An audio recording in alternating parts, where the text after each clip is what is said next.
அன்பின் வாழ்த்துக்களுடன் உங்கள் அன்பு சகோதரன். காலையில நம்முடைய வீட்டை சுற்றிலும் குருவிகள் பாடிக்கொண்டிருந்தால் எவ்வளவு சந்தோஷமா இருக்கிறது இல்லையா? அவைகள் சத்தம் போடுவது நமக்கு பாடுவதைப் போல தெரியும். அப்படிப்பட்ட குருவிகளாய் நாமும் நம்முடைய வீட்டிலே காணப்படும்.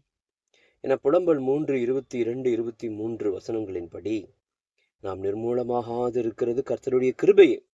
அப்ப இன்னைக்கு நான் எந்திரிச்சிட்டேன் அப்படின்னா அவருடைய கிருபை. அப்ப அந்த கிருபையை பாடுகிற லவ் பேர்ட்ஸாய் நாம் இருக்க வேண்டும்.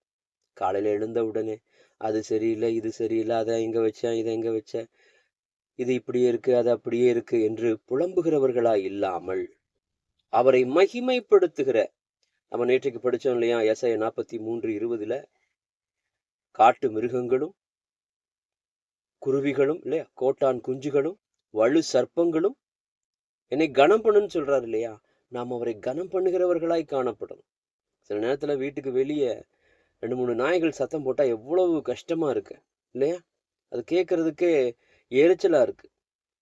நாம் வீட்டுல யாராய் காணப்படணும்னா அவரை மகிமைப்படுத்துகிற லவ் பேர்ட்ஸாய் காணப்படணும். நீங்களே அந்த ஆலயம் அப்படின்னு சொன்னது போல நீங்களே அந்த லவ் பேர்ட்ஸ். நாம் என்ன பேசி கொண்டிருக்கிறோம்? அது மற்றவர்களை எரிச்சல் படுத்தி மற்றவர்களை காயப்படுத்துவதை பார்க்கிலும் நான் கர்த்தரை துதிக்கிறவனாய் காணப்படும் போது இல்லையா, நிறைய பேருக்கு என்ன நினைப்பு அப்படின்னா, நான் தான் இந்த குடும்பத்தையே கட்டி காப்பாத்துறேன், நான் இல்லைன்னா இங்க ஒண்ணும் நடக்காது. நாம் நிர்மூலமாகாது இருக்கிறது கர்த்தருடைய கிருபை. அப்ப காலையில எவ்வளவு நேரம் அவருக்கு ஸ்தோத்திரம் சொல்ல முடியும்? சும்மா ஒரு 5 நிமிஷம் ஜெபிச்சுட்டு ஒரு பாட்டை பாடுறத பத்தி நான் பேசல. கை வேலை செஞ்சுக்கிட்டே இருக்கு, வாய் என்ன செய்யுது?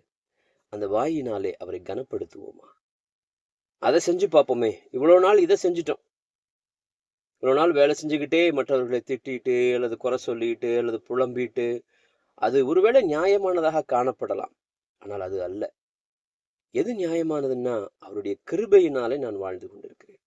அதுவும் அவருடைய கிருபை காலைதோறும் புதிதாக இருக்கிறது இல்லையா? புலம்பல் 3:23 அவருடைய அவைகள் காலைதோறும் புதிதாக இருக்கிறது. அப்ப நானும் நீங்களும் அந்த புதிய கிருபையை பாடுகிற லவ் பேர்ட்ஸாய் காணப்படணும். நாம் அதை பாடி பார்ப்போம். நிச்சயமாய் காரியங்கள் மாறுதலாய் முடியும். நம்மை சுற்றி இருக்கிறவர்கள் அல்லது இருக்கிறவைகள் எல்லாம் சரியாய் மாறும்.